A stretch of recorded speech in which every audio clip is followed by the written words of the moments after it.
കിട്ടും. അപ്പോ സ്ട്രെങ്ത് എന്ന് പറയുന്നത് അത് നമ്മുടെ വിശ്വാസമാണ്. ഏറ്റവും കൂടുതൽ നമ്മുടെ സെൽഫ് കോൺഫിഡൻസ് എന്ന് പറയുന്നത് അതാണ്. പിന്നെ ഇതിൽ ഏറ്റവും ഒരു കാര്യം കൂടി ശ്രദ്ധിക്കേണ്ടത്, നമ്മുടെ ഒരുപാട് ആളുകൾ ഇവിടെ വന്ന് സംസാരിക്കുമ്പോൾ അസ്സലാമു അലൈക്കും വറഹ്മത്തുള്ളാഹി എന്ന് പറയും. നമ്മൾ പല പ്രാവശ്യം ഏറ്റവും കൂടുതൽ നെഗ്ലക്ട് ചെയ്യുന്ന ഒരു കാര്യമാണ്. അതെന്തറിയോ? എന്തായിരിക്കും? നമ്മൾ സലാം മടക്കാൻ വേണ്ടി. കാരണം അത് നമുക്ക് അത്ര പ്രാധാന്യം അല്ലാത്തതെന്ന് തോന്നുന്നു.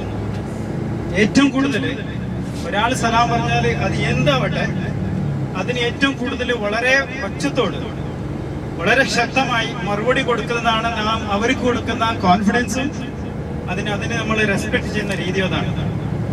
അപ്പോൾ ഒരാൾ അസ്സലാമു അലൈക്കും എന്ന് പറഞ്ഞാല് നമ്മ എല്ലാവരും വളരെ ഉറക്കത്തോടു കൂടി വലൈക്കും അസ്സലാം എന്ന് പറയണം. അപ്പൊ ഞാനിപ്പോ നിങ്ങൾക്ക് സലാം പറയാൻ പോകും, എല്ലാവരും കൂടി വളരെ ഉറക്കത്തിൽ എന്നോട് പറയണം. ഞാൻ എപ്പോഴാണ് സാറ്റിസ്ഫൈ അപ്പം മതി എന്ന് പറയും. It's okay with you? Are you together? Are you together? Are you sure?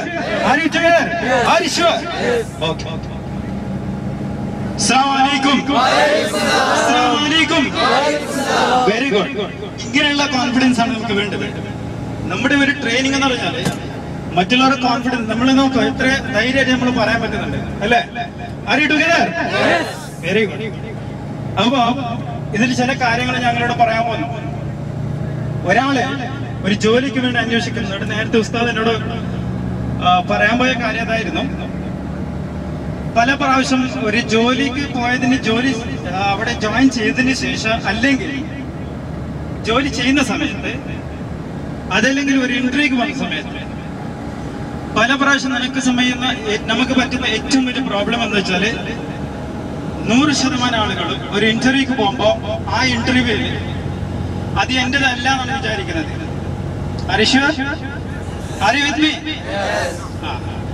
നിങ്ങളുടെ റെസ്പോൺസ് ആണ് എന്നോട് സ്ട്രെങ്ത്. മനസ്സിലായോ? അപ്പൊ ഒരു ഇന്റർവ്യൂക്ക് പോകുമ്പോ ഏറ്റവും കൂടുതൽ നമ്മുടെ പരാജയം നാം തന്നെയാണ്. കാരണം ഏതൊരു ഇന്റർവ്യൂക്ക് പോകുമ്പോ നമ്മൾ പോകുന്നതിന് മുമ്പ് തന്നെ ഇതെല്ലാവരും മനസ്സിലാക്കേണ്ട ഒരു കാര്യം, നമ്മുടെ ഒരു CV ആക്കുന്നു, ഒരു ജോലിക്ക് വേണ്ടി CV കൊടുക്കുന്നു. അപ്പൊ പല പ്രാവശ്യം സംഭവിക്കുന്നത്, ഇപ്പൊ നമ്മുടെ ഈ ഒരു സംഘടനയിൽ പ്രവർത്തിക്കുന്നതായതുകൊണ്ട് ഞാൻ നിങ്ങളോട് പറയുന്നതാണ്. ഞാൻ ഒരുപാട് പ്രൊഫഷണൽ ഓർഗനൈസേഷനിൽ ട്രെയിനിങ്ങിന് പോകുന്ന സമയത്ത് അവരോടും പറയുന്ന ഒരു കാര്യം ഇതാണ്. ഏറ്റവും കൂടുതൽ ഇവിടെ പ്രത്യേകിച്ച് ദുബായിൽ അല്ലെങ്കിൽ നമ്മൾക്ക് UAE തന്നെ പറയാം, നമ്മുടെ പ്രസന്റേഷൻ എന്തെന്ന് അവർ മനസ്സിലാക്കുന്നത് അത് നമ്മുടെ CV-യിലാണ്. പല പ്രാവശ്യം ആർക്കെങ്കിലും CV എന്ന് പറഞ്ഞാൽ അറിയാത്തവരുണ്ടാവും. എല്ലാവർക്കും അറിയോ? ഒന്നുകൂടി എല്ലാവർക്കും അറിയോ? Very good. അപ്പൊ CV എന്ന് പറഞ്ഞാൽ എന്ത്? കരിക്കുലം വിറ്റ എന്നാണ് അതിന് പറയുന്നത്. അതിന്റെ അർത്ഥം നാം എന്ത് ഒരു കമ്പനിക്ക് നമ്മളെ എന്താണ് അവർക്ക് ഗുണം കിട്ടാൻ പോവാ അതിനെ പറ്റിട്ട് പ്രസന്റ് ചെയ്യുന്നതാണ് CV എന്നുള്ളത്. ആ CV-യിൽ നമ്മുടെ ക്വാളിഫിക്കേഷൻ വേണം. ക്വാളിഫിക്കേഷൻ ഇല്ലെങ്കിൽ നമ്മൾക്ക് എന്താണ് സ്കില്ലുള്ളത്? ഒരു കമ്പനി ഇത് ആക്ച്വലി എന്താണെന്ന് വെച്ചാല് നമ്മുടെ സ്കില്ലിനെ അല്ലെങ്കിൽ നമ്മുടെ ക്വാളിഫിക്കേഷനെ അല്ലെങ്കിൽ നമ്മുടെ അറിവിനെ ഒരു കമ്പനിയിലേക്ക് നമ്മൾ കൊടുക്കുകയാണ്. കമ്പനി നമ്മുടെ സ്കില്ലിനെ വാങ്ങിക്കുകയാണ്. അപ്പൊ ഇവിടെ സംഭവിക്കുന്നത് ട്രാൻസാക്ഷൻ ആണ്.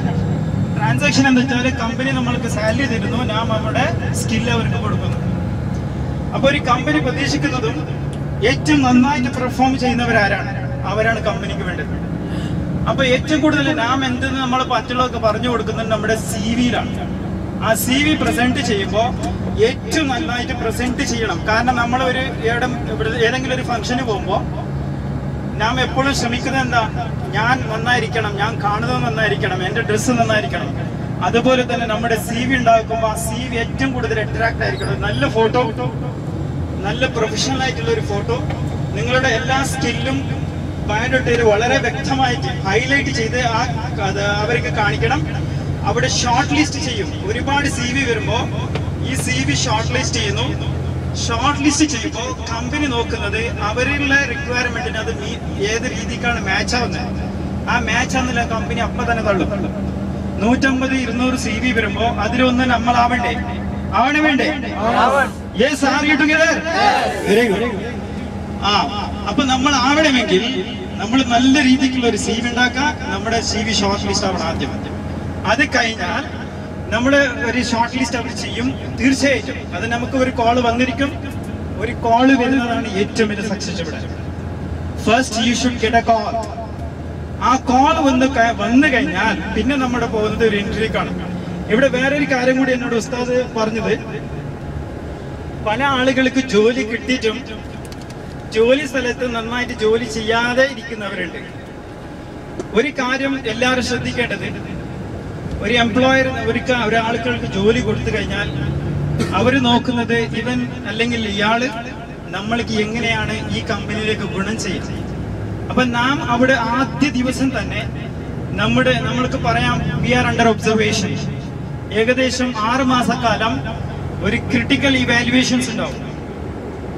ഫസ്റ്റ് ക്രിട്ടിക്കൽ ഇവാലുവേഷനിൽ അവർ നോക്കുന്നത് നമ്മൾ ഈ 6 മാസക്കാലം ഇയാൾ എങ്ങനെയാണ്. First number 1 time sincerity.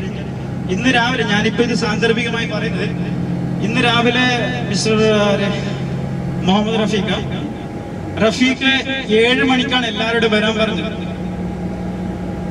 വളരെ വിഷമമെന്ന് പറയട്ടെ, 8:30 മണിയാണ് നമ്മൾ അവിടുന്ന് പുറപ്പെടുമ്പോൾ. ആരൊരാണ് ഞാൻ പറയുന്നതും കേട്ടു, ഉറങ്ങാൻ ഞങ്ങൾക്ക് കഴിയാത്തത് കൊണ്ടല്ല. ഏതായാലും അവര് പറഞ്ഞത് അത് വളരെ ശക്തമായിട്ടും അംഗീകരിക്കാൻ പറ്റുന്ന ഒരു കാര്യമാണ്. കാരണം സമയം എന്നുള്ളത് വളരെ പ്രധാനമാണ്. നമ്മുടെ ജീവിതത്തിൽ ഏറ്റവും ഇമ്പോർട്ടൻറ്റ്. മിസ്റ്റർ ഇക്ബാൽ, അയാളെ ഉത്തരവാദിത്വം എങ്ങനെ അയാൾ ചെയ്തു നിങ്ങൾ ആലോചിക്കണം. ഇക്ബാൽ ഇതിൽ ഏറ്റവും കൂടുതൽ ഉയർന്ന പോസ്റ്റിൽ ഈ ഒരു സംഘടനയ്ക്ക് വേണ്ടി പ്രവർത്തിക്കുന്നു. ഈസിയല്ല, ഇറ്റ്സ് നോട്ട് ഈസി. ഇതിന് രാത്രിയും പകലും വിഷമിക്കാനുണ്ട്. സമയം, നമ്മുടെ കൃത്യത, ഇതിന് ഓടിച്ചാണ് കോർഡിനേറ്റ് ചെയ്യണം, എല്ലാവരോടും ഡിസ്കസ് ചെയ്യണം. അതിന് ഇക്ബാൽ ചെയ്യുന്നുണ്ട്. ഇക്ബാൽ നേരത്തെ എത്തിയില്ല, 6:30 മണിക്ക്. 7 o'clock അവർ പറഞ്ഞു. ഒരുപാട് ആള് വന്നു, ഒരുപാട് ആള് വന്നില്ല. വന്നവരെ കോർഡിനേറ്റ് ചെയ്യാൻ ശരിക്കും കുറച്ചാളുണ്ടായിരുന്നു.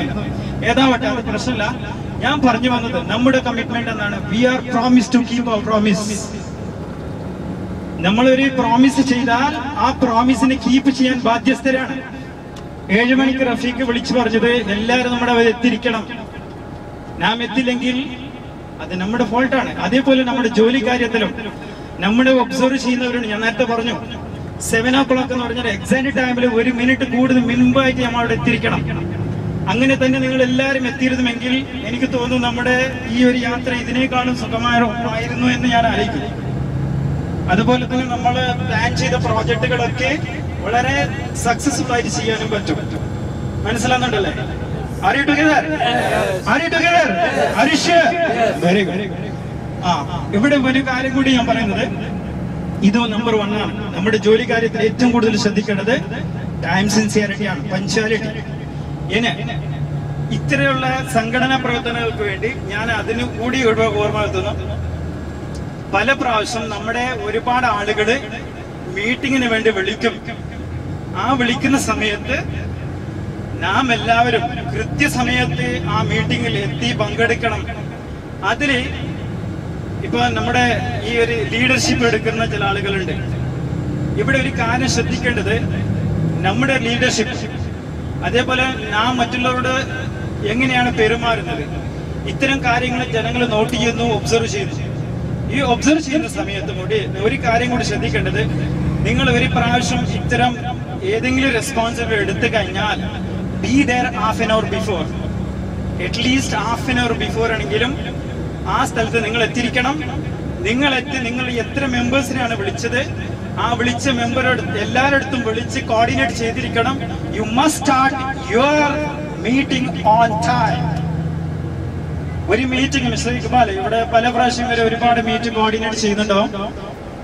പല പ്രാവശ്യം നിങ്ങൾക്ക് ഇതിനെ പറ്റി മിസ്റ്റർ ഇക്ബാൽ പറഞ്ഞിട്ടുണ്ടോ? ഓൺ ടൈമിൽ മീറ്റിംഗ് തുടങ്ങൽ നിർബന്ധമാണ്. ആ മീറ്റിംഗിന്റെ സമയത്ത് എത്തലും നിങ്ങൾക്ക് നിർബന്ധമാണ്. നിങ്ങളുടെ ജോലി സ്ഥലത്തും ഇത് തന്നെയാണ് വേണ്ടത്. 8 മണിക്ക് അല്ലെങ്കിൽ 7 മണിക്ക് നിങ്ങളുടെ ജോലി സമയമാണെങ്കിൽ കൃത്യസമയത്ത് എത്തിയിരിക്കണം. രണ്ടാമത്തെ പോയിന്റ്, നമ്മൾക്ക് ജോലി കിട്ടിക്കഴിഞ്ഞാൽ അൽഹംദുലില്ലാ എല്ലാവരും നമ്മൾ ശ്രദ്ധിക്കുന്നു, എനിക്ക് ജോലി കിട്ടി. ഇനി നമുക്കൊരു റെസ്പോൺസിബിലിറ്റി ഒന്ന് ജോലിക്കാരനോടും, അതുപോലെ തന്നെ ഒരു ജോലി കിട്ടിക്കഴിഞ്ഞാൽ പിന്നെ ഏറ്റവും നമ്മൾ മറന്നു പോകുന്ന ഒരു കാര്യമുണ്ട്. അതെന്ന് വെച്ചാല് നമുക്ക് സാലറി കിട്ടുന്നു, നമ്മൾ ജോലിക്ക് പോകുന്നു, വീട്ടിലേക്ക് വരുന്നു, ജോലിക്ക് പോകുന്നു, വീട്ടിൽ പോകുന്നു. ഇതിന്റെ ഇടയിൽ മറന്നു പോകുന്ന ഒരു കാര്യം എന്ന് വെച്ചാല് ഇങ്ങനെയുള്ള സോഷ്യൽ കമ്മിറ്റ്മെന്റ് ഉള്ള ചില പ്രവർത്തനങ്ങൾ. ഇതിന്റെ ആവശ്യം എന്തെന്ന് നിങ്ങൾക്ക് ഇതിന് പല ആളുകൾക്ക് എക്സ്പ്ലെയിൻ ചെയ്തിട്ട് കഴിഞ്ഞ് നിങ്ങൾക്ക് എല്ലാവർക്കും അറിയാം ഞാൻ എന്തിനു പോകുന്നത് പല ആളുകൾ വിചാരിക്കുന്നവരുണ്ട്. ഇതങ്ങനെയല്ല. നമ്മളെ ഒരു സംഘടനാ പ്രവർത്തനത്തിൽ അത് നമ്മുടെ നാം മാറ്റി കളയും. കാരണം ഒരുപാട് കാര്യങ്ങൾ ഇത് നമ്മൾ പഠിക്കും. ഒന്ന് ഇത് ഇപ്പൊ നമ്മൾക്ക് തന്നെ കാണുന്നത് ഇത് നമ്മൾക്ക് ഒരുപാട് ലീഡർഷിപ്പ് ക്വാളിറ്റികൾ തരും. ഓർഗനൈസിങ് സ്കിൽസ്, ഇത്തരം കാര്യങ്ങൾ ഓർഗനൈസ് ചെയ്യുന്നത് ഈസി അല്ല. ഞാൻ നേരത്തെ പറഞ്ഞു കഴിഞ്ഞു. ഇതിലൊരുപാട് ചാലഞ്ചസ് ഉണ്ട്. ഈ ചാലഞ്ചുകളെല്ലാം നന്നായിട്ട് ചെയ്യുന്നത് എങ്ങനെ? അതുപോലെ തന്നെ ഏറ്റവും പ്രധാനമായിട്ട് മനസ്സിലാക്കേണ്ട ഒരു കാര്യമുണ്ട്, നമ്മുടെ പേഴ്സണാലിറ്റി ഇത് ഡെവലപ്പ് ചെയ്യും. പേഴ്സണാലിറ്റി എങ്ങനെ ഡെവലപ്പ് ചെയ്യും? ഇപ്പൊ നേരത്തെ ഇവിടെ നമ്മൾ കണ്ടു ഒരുപാട് ആളുകൾ പ്രസംഗിക്കുന്നു, സംസാരിക്കുന്നു, പാട്ട് പാടുന്നു, മിമിക് ചെയ്യുന്നു, അല്ലെങ്കിൽ ഒരുപാട് കാര്യങ്ങൾ ഇവിടെ അവതരിപ്പിക്കാൻ പറയുന്നു. ഏതായാലും നമ്മുടെ ലിമിറ്റേഷൻ വെച്ച് നമുക്ക് ചെയ്യാൻ പറ്റുന്ന ചില കാര്യങ്ങളുണ്ട്. അത് നമ്മെ നന്നാക്കും, നമ്മുടെ കോൺഫിഡൻസ് ഡെവലപ്പ് ചെയ്യും. അതുപോലെ തന്നെ നാം മറ്റുള്ളവരോട് എങ്ങനെ പെരുമാറണം, ഈ ക്വാളിറ്റീസ് നമ്മുടെ ജോലി സ്ഥലത്ത് നമുക്ക് യൂസ് ചെയ്യാൻ പറ്റും. ആയതുകൊണ്ട് ഇത്തരം ആക്ടിവിറ്റീസിൽ വളരെ ആക്റ്റീവായിട്ട് പങ്കെടുക്കുകയും നമ്മൾക്ക് അതുപോലെ തന്നെ ഇങ്ങനെയുള്ള സംഘടനയിൽ നിന്ന് എന്തെല്ലാം പഠിക്കാൻ പറ്റുന്നുണ്ട് അത് പഠിച്ച് അത് ജീവിതത്തിൽ പകർക്കുകയും വേണം.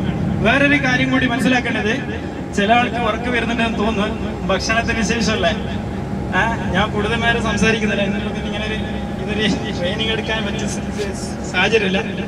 ഏതായാലും ആരെങ്കിലും വർക്ക് വരുന്നുണ്ടോ? Anybody sleeping here? I can see somebody sleeping.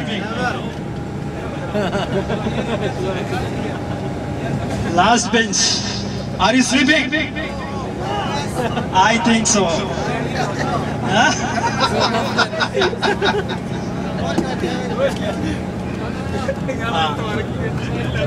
അപ്പൊ ആരും ഉറങ്ങരുത്.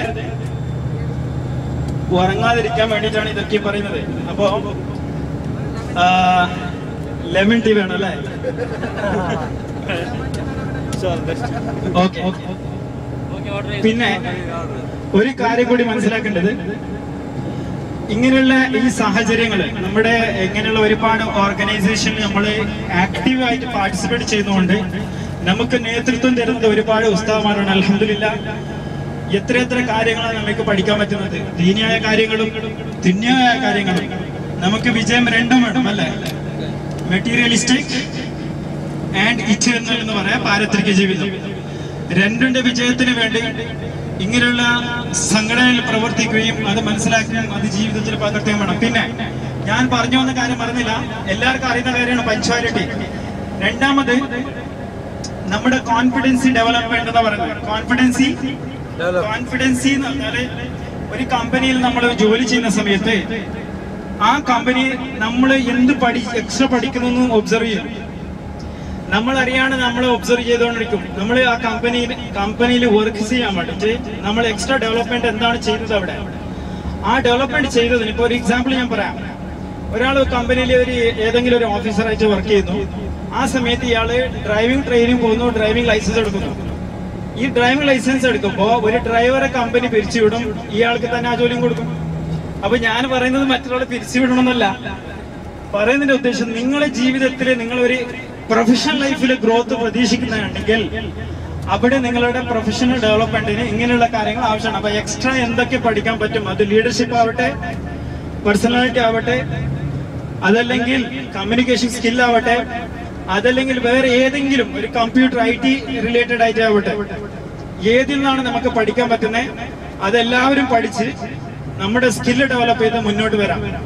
അതിനെ കമ്പനിയുടെ മുമ്പിൽ നമുക്ക് പ്രസന്റ് ചെയ്യാൻ പറ്റണം. എല്ലാ വർഷം ഒരു കമ്പനി ഇവാലുവേറ്റ് ചെയ്യും. അതിനാണ് പറയുന്നത് പെർഫോമൻസ് ഇവാലുവേഷൻ. പെർഫോമൻസ് ഇവാലുവേഷൻ ഇയാൾ നമ്മുടെ കമ്പനിക്ക് എത്രമാത്രം യൂസ്ഫുൾ ആണ് എന്നാണ് അവർ ഇവാലുവേറ്റ് ചെയ്യുന്നത്. അപ്പൊ ആ ഇവാലുവേഷന്റെ സമയത്തും നമ്മുടെ എല്ലാ പെർഫോമൻസ് അവർ നോക്കും. നമ്മുടെ ലീഡർഷിപ്പ് ക്വാളിറ്റി നോക്കും, ഓർഗനൈസിംഗ് സ്കിൽ നോക്കും, അതേപോലെ ടൈം സിൻസിയറിറ്റി നോക്കും, കമ്മിറ്റ്മെന്റ് നോക്കും, പ്രൊഡക്ടിവിറ്റി നോക്കും, ഡിസിപ്ലിൻ നോക്കും. ഏറ്റവും പ്രധാനമാണ് ഞാൻ നേരത്തെ പറഞ്ഞു, നമ്മുടെ സമയത്ത് പഞ്ച്വാലിറ്റി കീപ്പ് ചെയ്യുന്നത് തന്നെ അത് നമ്മുടെ സിൻസിയറിറ്റി ഭാഗമാണ്. ആയതുകൊണ്ട് പഞ്ച്വാലിറ്റിയും അതുപോലെ ഡിസിപ്ലിനും നല്ല ഹാർഡ് വർക്കും നല്ല പ്രൊഡക്ടിവിറ്റി കമ്പനിയിൽ ചെയ്യാം. ആ ചെയ്ത company definitely you will win your game, you will win your position, you will be successful. Are you together? Yes. Are you sure? Yes. Very good. അതുകൊണ്ട് ഇൻഷാല്ലാ ഞാൻ ഇതിന് നേരത്തെ മിസ്റ്റർ റഫീഖ് ഇവരോട് ഞാൻ ഈ കാര്യം പറഞ്ഞിരുന്നു. ഒരുപാട് ആളുകൾക്ക് ചിലപ്പോൾ പേഴ്സണലായ ട്രെയിനിങ്ങുകൾ വേണ്ടി വരും. അത് നമ്മുടെ ഈ സംഘടന മുഖാന്തരം നമുക്ക് തന്നെ ഇൻഷാല്ലാ സംഘടിപ്പിക്കാം.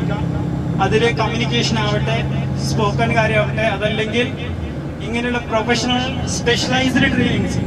ഇപ്പൊ ഞാൻ ആ ട്രെയിനിങ് ഒന്നും ഇവിടെ ചെയ്യാൻ പറ്റില്ല. അത് പ്രൊജക്ടർ അതിങ്ങനെയൊക്കെ യൂസ് ചെയ്തിട്ട് നമ്മൾ ചെയ്യുന്നതാണ്. അപ്പൊ അതിലൊരു എനർജി ഉണ്ടാവും നിങ്ങളുടെ മനസ്സിൽ. ഇത് പേഴ്സണാലിറ്റി എന്ന് പറയുന്നത് തന്നെ it's a way of thinking എന്നാണ് പറയുന്നത്. വേ ഓഫ് നമ്മൾ എന്ത് ചിന്തിക്കുന്നു അതാണ് നമ്മൾ. What you think that you are become. നമ്മൾ എന്ത് ചിന്തിക്കുന്നു അതാണ് നമ്മൾ പല പ്രാവശ്യം ജീവിതത്തിൽ ഫെയിലായി പോകുന്നത് അത് നമ്മൾ അങ്ങനെ ചിന്തിക്കുന്നതുകൊണ്ടാണ്. ആ ചിന്തനെ എങ്ങനെയാണ് മാറ്റുക, പോസിറ്റീവ് തിങ്കിങ് എങ്ങനെ ചെയ്യാം, അതുപോലെ തന്നെ ഇങ്ങനെയുള്ള ഒരുപാട് കാര്യങ്ങൾ പഠിക്കാനാണ്. ഇൻഷാല്ലാ പല സമയത്ത് നമുക്ക് സന്ദർഭങ്ങളും സാഹചര്യങ്ങളും ഒത്തുവരുന്നുണ്ടെങ്കിൽ നമ്മൾ ഇങ്ങനെയുള്ള ഒരുപാട് എന്താ പറയാ ട്രെയിനിങ് ഇൻഷാല്ലാ നമുക്ക് സംഘടിപ്പിക്കാം. അതിന് നിങ്ങൾക്ക് എല്ലാവർക്കും പങ്കെടുക്കാം. ഇൻഷാല്ലാ അതൊരു പ്രൊഫഷണൽ ട്രെയിനിങ് തന്നെ നമുക്ക് ചെയ്യാവുന്നതാണ്.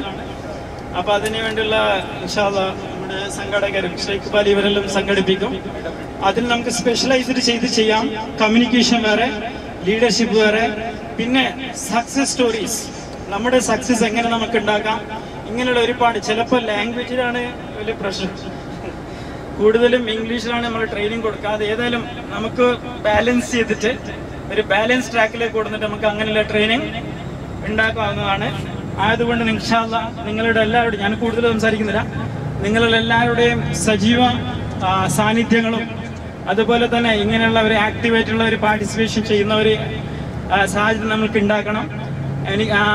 എനിക്ക് തോന്നുന്നു നിങ്ങൾ എല്ലാവരും സജീവമായി അതിൽ പങ്കെടുക്കും അല്ലേ? Very good. അപ്പോ ഇൻഷാല്ലാ നമുക്കത് ഒരുമിച്ച് കൂടാം. അങ്ങനെയുള്ള സാഹചര്യത്തിൽ നമുക്ക് എന്തെങ്കിലും ഇൻഷാല്ലാ. അപ്പോ ഇനി എന്തെങ്കിലും കൂടുതൽ പറയണേ ഇൻഷാല്ലാ ഉസ്താദ് നിങ്ങളോട് സംസാരിക്കുന്നതാണ്. തീർച്ചയായിട്ടും നമുക്ക് ഒന്നുകൂടി കാണാം. എല്ലാവർക്കും ഈദ് എല്ലാവർക്കും ഈദ് ആശംസകൾ ഞാൻ നേരുന്നു. അതുപോലെ തന്നെ ഇവിടുത്തെ നമ്മുടെ ടൂർ ഗൈഡ് അല്ലെങ്കിൽ നമ്മുടെ ഈ ഇന്നത്തെ ടൂർ ഗൈഡിന്റെ ഒരു നിർദ്ദേശപ്രകാരം നിങ്ങൾക്ക് എന്തെങ്കിലും ക്വസ്റ്റ്യൻ റിലേറ്റഡ് ടു ജോബ് അല്ലെങ്കിൽ ഇങ്ങനെയുള്ള പേഴ്സണൽ പ്രോബ്ലംസ് എന്ന് ഫേസ് ചെയ്യുന്നുണ്ടെങ്കിൽ അത് ചോദിക്കാവുന്നതാണ്. Will try to solve it. എനിക്കെന്താ സജഷൻ ചെയ്യാൻ പറ്റുക അത് ഞാൻ പറയാം. ഇൻഷാല്ലാ ആർക്കെങ്കിലും ചോദിക്കാനുണ്ടോ? യെസ് ഇൻഷാല്ലാ. കന്നഡ.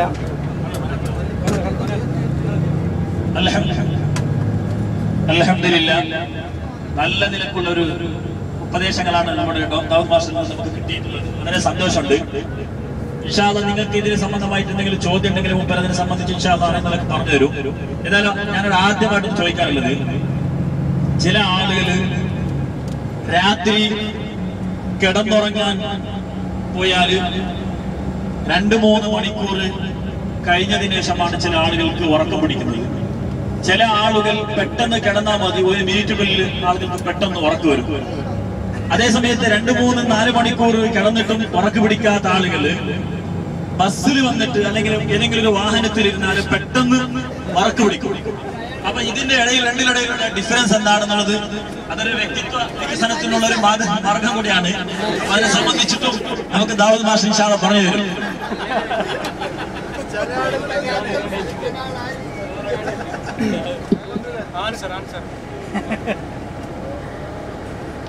അപ്പോ ഈ ഒരു ചോദ്യം ഇതൊരു സൈക്കോളജിക്കലാണ് ശരിക്കും. പിന്നെ ഒരു സയന്റിഫിക് ആയിട്ട് പറയുകയാണെങ്കിൽ ആക്ച്വലി രാത്രി ഉറക്കം വരാത്തത് ചിലപ്പോൾ ആരെങ്കിലും ഡിപ്രഷൻ ഇതിൽ നിന്ന് സഫർ ചെയ്യുന്നവരായിരിക്കും. ഡിപ്രഷൻ എന്ന് പറഞ്ഞാൽ മാനസിക സംഘർഷമുള്ളവർ, അല്ലെങ്കിൽ ജീവിതത്തിൽ എന്തെങ്കിലും വിഷമം അനുഭവിക്കുന്നവർ, അവർക്ക് ഉറക്കത്തിന് പ്രശ്നം ഉണ്ടാവും. അതല്ലാതെ വേറൊരു പ്രശ്നമുണ്ട്. അത് നമ്മളെ റുട്ടീൻ എങ്ങനെയാണ് നമ്മൾ അഡ്ജസ്റ്റ് ചെയ്യുന്നത്. ഡെയിലി റുട്ടീൻ ഉണ്ടല്ലോ. ചിലപ്പോ മൂവി കണ്ടിട്ട് 1 മണി 2 മണി വരെ ഇങ്ങനെ കണ്ടിന്യൂസ് ആയിട്ട് മൂവി കണ്ടുകൊണ്ടിരുന്നവർക്ക് പിന്നെ അത് കാണാണ്ടിരിക്കാൻ പറ്റില്ല, പിന്നെ അത് ഉറക്കം വരില്ല. നമ്മൾ ബയോളജിക്കൽ ക്ലോക്ക് എന്ന് നമ്മളെ ബ്രെയിൻ അത് സെറ്റ് ചെയ്യുന്നതാണ്. ഇതിന് സൈക്കാർഡിയം റിതം എന്നാണ് ഇംഗ്ലീഷിൽ പറയുന്നത്.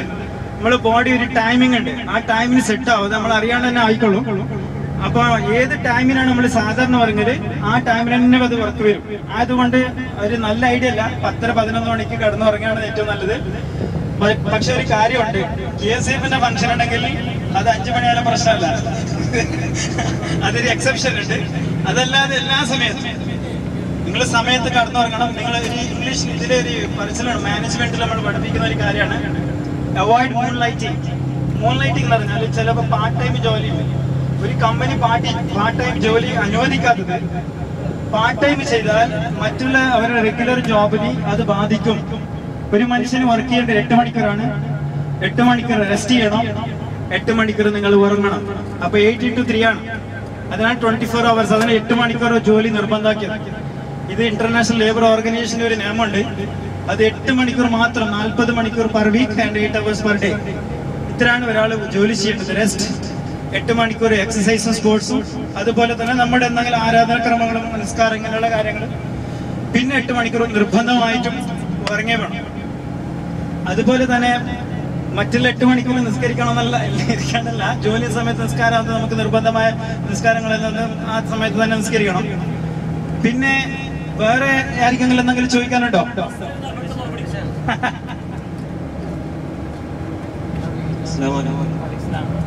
ಪ್ರೀತಿಯ ಕಾರ್ಯಕರ್ತರೆ, ಬಹಳಷ್ಟು ಉಪಯುಕ್ತವಾದಂತಹ ಒಂದು ಚರ್ಚೆಗಳು ನಡೀತಾ ಇದೆ. ನಡೆಯಲಿಲ್ಲ ನಮ್ಮ ದಾವೂದ್ ಮಾಸ್ಟರ್ ಅವರಿಗೆ ಎಲ್ಲ ರೀತಿಯ ಅಭಿನಂದನೆಯನ್ನು ತಿಳಿಸ್ತಾ ಇದ್ದೇನೆ.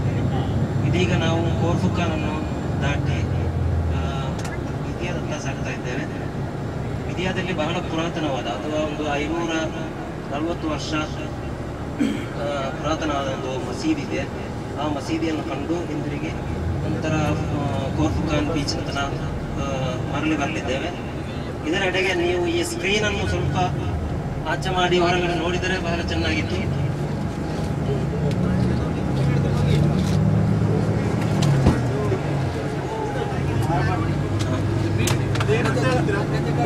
ಈ ಸ್ಕ್ರೀನನ್ನು ಸ್ವಲ್ಪ ಸೈಡ್ ಮಾಡಿ ಹೊರಗಡೆ ನೋಡಿದ್ರೆ ಫುಜೇರಾದ ಇನ್ನೊಂದು ಹೆಸರು meet the mount and C.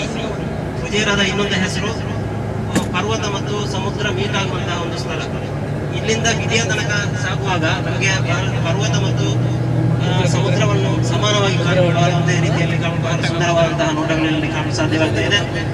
ಈ ವಿಹಂಗಮವಾದ ನೋಟವನ್ನು ಕಂಡುಕೊಂಡೇ ನಮ್ಮ ಸನ್ಮಾನ್ಯರಾದ ದಾವೂದ್ ಮಾಸ್ಟರ್ ಅವರ ತರಗತಿ ಬಹಳ ಉತ್ತಮವಾಗಿ ಮುನ್ನಡೆಯಲಿ ಅಂತೇಳಿ ಕೇಳಿಕೊಳ್ತಾ ಇದ್ದೇನೆ. ಶ್ರವಣ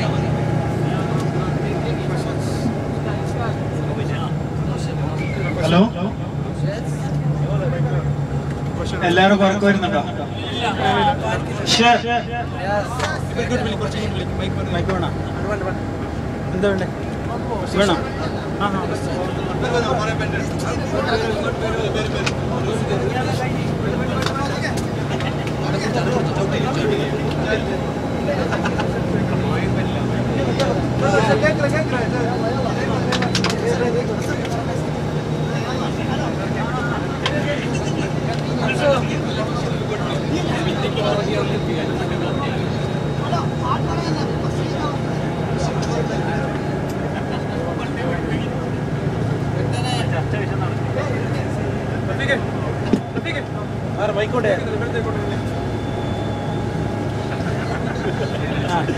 ನನ್ನೊಂದು ಕ್ವಶನ್ ಇದೆ ಮಾಸ್ಟರ್ ಅವರೇ.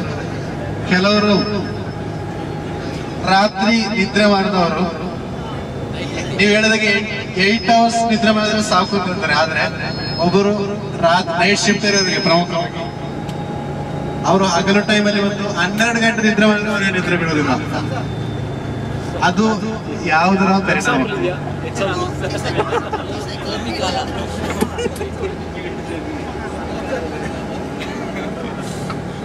ഇത് ചോദ്യം. നൈറ്റ് ഡ്യൂട്ടി ചെയ്ത് വന്നവര് പകല് 12 മണിക്കൂറുകളും ഉറങ്ങുന്നുണ്ട്. ഇത് എന്തിന്റെ പ്രോബ്ലം ആണെന്നാണ് ചോദ്യം. അത് വിളിക്കാൻ ആളില്ലാത്ത കൊണ്ടായിരിക്കും ചിലപ്പോ.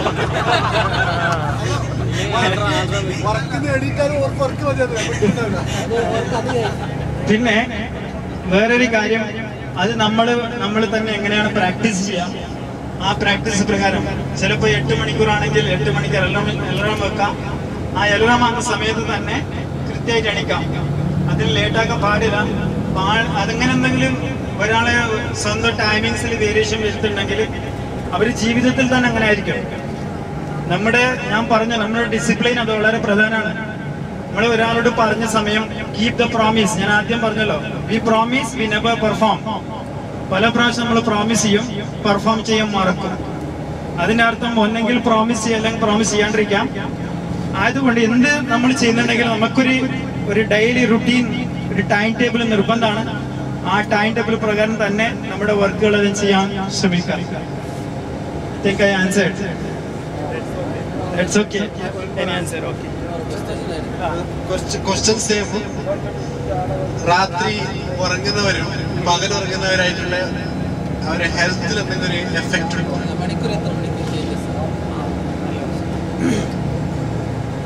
നൈറ്റ് ഡ്യൂട്ടി ചെയ്യുന്നവർക്കും അതേപോലെ ഡേ ഡ്യൂട്ടി ചെയ്യുന്നവർക്കും ഇതിൽ രണ്ടാൾക്കും ഹെൽത്തിന്റെ ഫേവർ ആയിരിക്കാം നമ്മൾ ചോദിക്കുന്നത് അല്ലെ? തീർച്ചയായിട്ടും സാധാരണ നമ്മൾ ഉറങ്ങുന്ന സമയം രാത്രിയാണ്. രാത്രി ഉറങ്ങുന്നവർക്കാണ് ഏറ്റവും കൂടുതൽ ഹെൽത്ത് സപ്പോർട്ടായ സിറ്റുവേഷൻ ഉണ്ടാവാം. മറ്റുള്ളവര് നമ്മുടെ റുട്ടീൻ എതിരായിട്ട് അവർ ചെയ്യുന്ന പ്രവർത്തനമാണ്, അത് ജീവിതത്തിന് ആവശ്യമാണ്.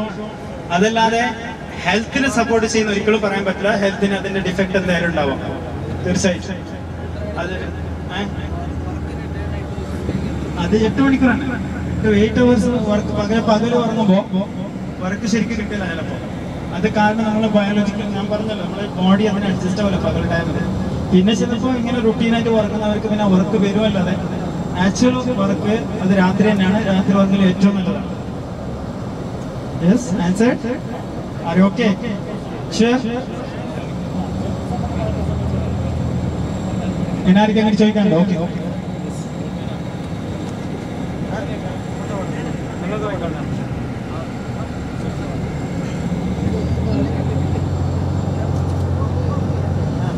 ഞാനൊരു ആർട്ടിക്കിൾ വായിച്ചു.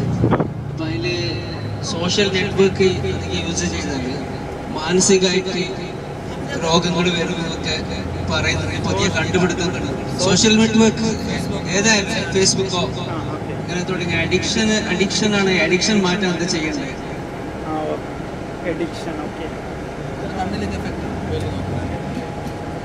ചോദ്യം ഇതാണ്. ചില ആളുകൾ സോഷ്യൽ നെറ്റ്വർക്കിൽ വളരെ സജീവമായിട്ട് അതിൽ ഇൻവോൾവ് ആവുന്നുണ്ട്. ഇൻവോൾവ് ആയ ആളുകൾക്ക് ചില ആൾക്ക് അതൊരു പിന്നെ ഹാബിറ്റായിട്ട് മാറുന്നുണ്ട്. രാത്രി ഉറക്കം കഴിഞ്ഞിട്ടും ഇങ്ങനെ ചെയ്യുന്നവരാണ്. സോഷ്യൽ വർക്കിൽ ഇതിന് impact of information technology in the modern world എന്നാണ് പറയുന്നത്. ഇതിന് 2 തരത്തിൽ നമുക്ക് പറയാം. ഒന്ന് പേഴ്സണൽ ലൈഫ്. നമ്മുടെ പേഴ്സണൽ ലൈഫിലും അത് ഇമ്പാക്ട് ചെയ്യും, നമ്മുടെ സൈക്കോളജിക്കൽ ഇതിനും ഇമ്പാക്ട് ചെയ്യും. കാരണം ചിലപ്പോ മതിമറന്നു പോകുന്ന ചില സാഹചര്യങ്ങൾ ഉണ്ടാവാം. കുറെ ആളുകൾക്ക് ചില ഫോട്ടോ ഇഫക്റ്റ് ഉണ്ട്. ഇതിന് പറയുന്നത് ഫോട്ടോ ഇഫക്റ്റ് ആണ്. വെറുതെ ഇങ്ങനെ ഫോട്ടോ എടുത്തിട്ട് ഫേസ്ബുക്കിലിടും, എന്നിട്ട് അയാളിനെ കാണാൻ സന്തോഷിക്കും. ഇതൊരു സൈക്കോളജിക്കൽ ഡിസോർഡർ ആണ്, അബ്നോർമാലിറ്റി എന്ന് പറയുന്നത്. ഇതെന്ന് വെച്ചാൽ ഇങ്ങനെയുള്ള ആളുകൾ, ഇതിന് ഞാനൊരു കാര്യം പറയാം. ഇതിന് ഏറ്റവും വലിയ റീസൺ പറയുന്നത്, സമൂഹത്തില് ചില ആളുകൾ ഒരു ക്ലാസ് റൂമിലാണെങ്കിലും ഒരു സമൂഹത്തിലാണെങ്കിലും അല്ലെങ്കിൽ ഏതെങ്കിലും ഒരു സാഹചര്യത്തിൽ അവരെ ആരും ഒബ്സർവ് ചെയ്യുന്നില്ല എന്നൊരു സാഹചര്യം വരുമ്പോ ഇങ്ങനെയുള്ള ആളുകൾ എങ്ങനെയെങ്കിലും എന്നെ നോട്ടീസ് ചെയ്യണമെന്ന് പറഞ്ഞ് ഇങ്ങനെയുള്ള ഫോട്ടോ പതിക്കാൻ തുടങ്ങും. സോ ഞാൻ ആരെയും മറ്റുള്ളവർ അറിയണം, എന്നെ മറ്റുള്ളവർ കാണണമെന്ന് ആഗ്രഹിക്കുന്ന അൺഫോർച്ചുനേറ്റ്ലി അവർ മാത്രമാണ് അത് കാണുന്നത്. അപ്പൊ ഇതിന്റെ ഒരു ഇമ്പാക്ട് ആണ്. ഇതൊരു റീസൺ പറഞ്ഞത് ശരിയാണ്. രണ്ടാമത്തത് ഇതിന് ഒരു റീസൺ. രണ്ടാമത്തെ ഇങ്ങനെയുള്ള ആളുകൾ എന്താവും, രാത്രി ഉറക്കം കഴിഞ്ഞ് ഇങ്ങനെ ഇതിൽ ഇൻവോൾവ് ആവുമ്പോ ഉറക്കം ഇല്ലാതാവും, സൈക്കോളജിക്കൽ ഡിസോർഡർ വരും, മാനസിക സംഘർഷം ഉണ്ടാവും, ബ്ലഡ് പ്രഷർ കൂടും. അതുപോലെ തന്നെ അവർക്ക് പിന്നെ സ്ലോലി ഡിപ്രഷനും ടെൻഷനും ഇങ്ങനത്തെ എല്ലാം ഉണ്ടാവാം. അതുമാത്രമല്ല, കൂടുതലും IT ഇതിലേക്ക് കണ്ണ് കണ്ടിന്യൂസ് ആയിട്ടുമ്പോൾ കണ്ണിനും കൂടി ഇത് ബാധിക്കും. അത് റേസ് ഉണ്ട്, ചില ഇലക്ട്രോണിക് റേസ്. അതിനാണ് ഇപ്പൊ സ്ക്രീനെല്ലാം ഇലക്ട്രിക് ഫ്രീ എല്ലാം വരുന്നുണ്ട്. എന്നാലും കൂടുതൽ അത് അമിതമാകരുത് എന്നുള്ളതാണ്. സോഷ്യൽ ഇങ്ങനെയുള്ള നെറ്റ്വർക്കുകൾ നമ്മുടെ ജീവിതത്തിൽ അതേപോലെ നമ്മൾ ഇങ്ങനെയുള്ള കാര്യങ്ങൾ ഇതിനെ മുന്നോട്ട് കൊണ്ടുപോകാനും നയിക്കാനും നല്ലതാണ്. പക്ഷെ അമിതമായിട്ട് അതിന് യൂസ് ചെയ്ത രീതി മോശമായാൽ തീർച്ചയായിട്ടും അത് നമ്മെ ബാധിക്കും. I think I answered. Okay? All right. എന്നാർക്കെങ്കിലും ചോദിക്കണ്ട? ലാസ്റ്റ് ഒരു question. Last and final question.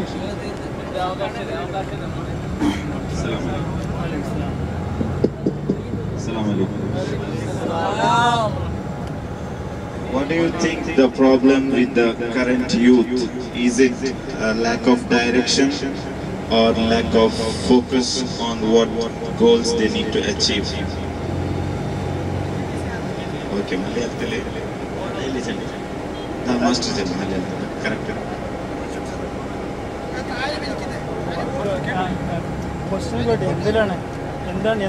Related to what? Related to anything. For example, even if it is work life or social life, ഒരു focus ഇല്ലാതെ അല്ലെങ്കിൽ guidance ഇല്ല. Mainly knowledge തന്നെയാണ്. The lack of knowledge. How to overcome that? Because end of the day, all the problem lies when they don't give sufficient time and effort to overcome that. So for that, I think the basic lies there. So how to go to the basics and improve that?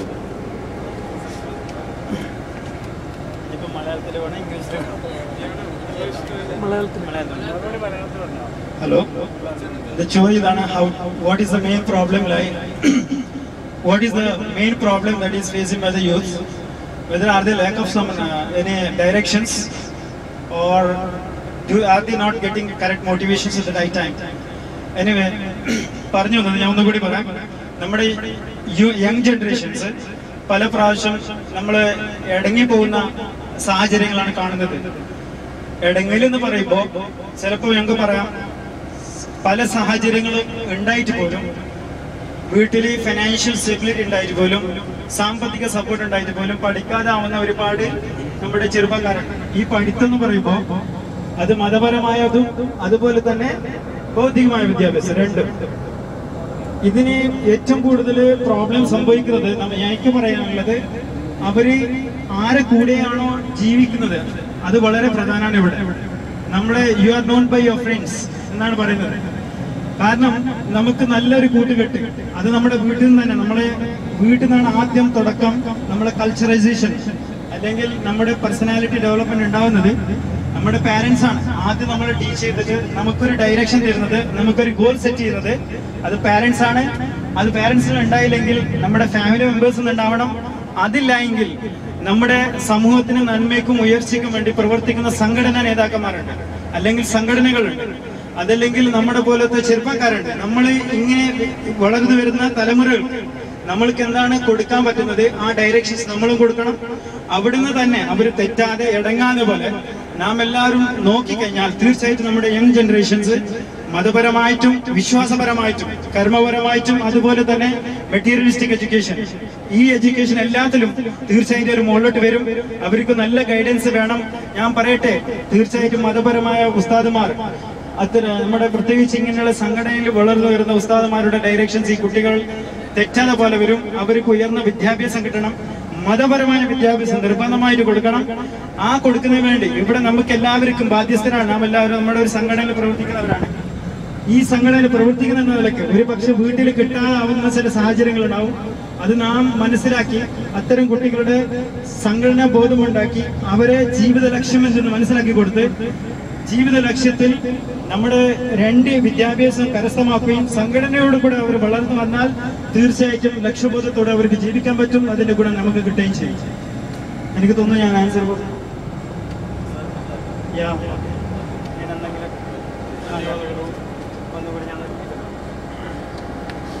അപ്പൊ എല്ലാവർക്കും നന്ദി ഇതുവരെ കേട്ടതിന്. Any questions you have? Do you have any questions? എനിക്ക് നല്ല വർക്കിൽ answer ഉണ്ട്. Do you have any questions? No.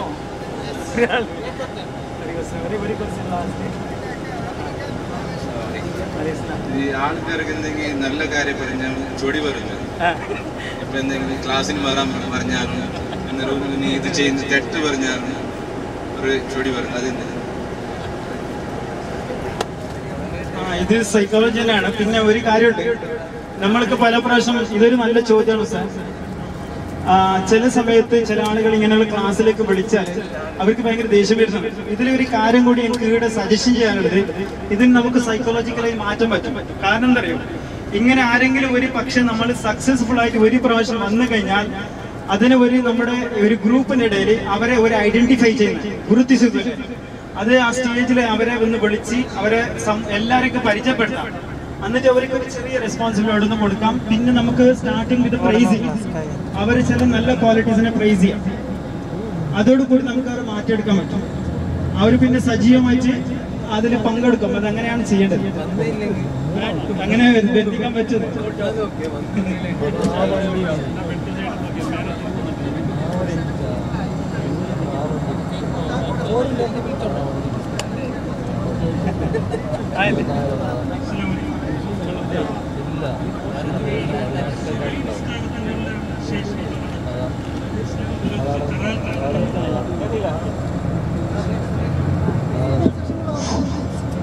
സുബൈ നിസ്കാരത്തിന് ശേഷമുള്ള വദക്ക് ഇസ്ലാമിൽ അത് കറാത്താണ്. അതിന് ശരീരത്തിൽ എന്തിനൊക്കെ എഫക്റ്റ് ഉണ്ടാകും? ഇസ്ലാം കറാത്ത് പറയുമ്പോൾ ഹറാം വരെ എന്തെങ്കിലും എഫക്റ്റ് ഇല്ലാതെ പറയില്ല.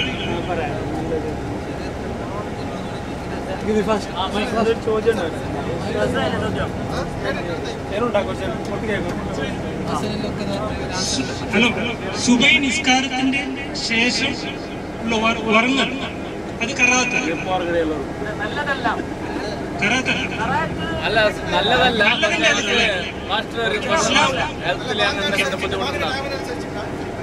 അവർ ചോദിക്കുന്ന ഹെൽത്തിൽ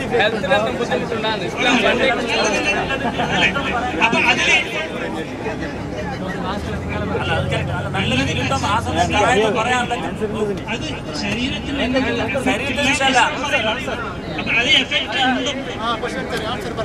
ആൻസർ പറഞ്ഞില്ല.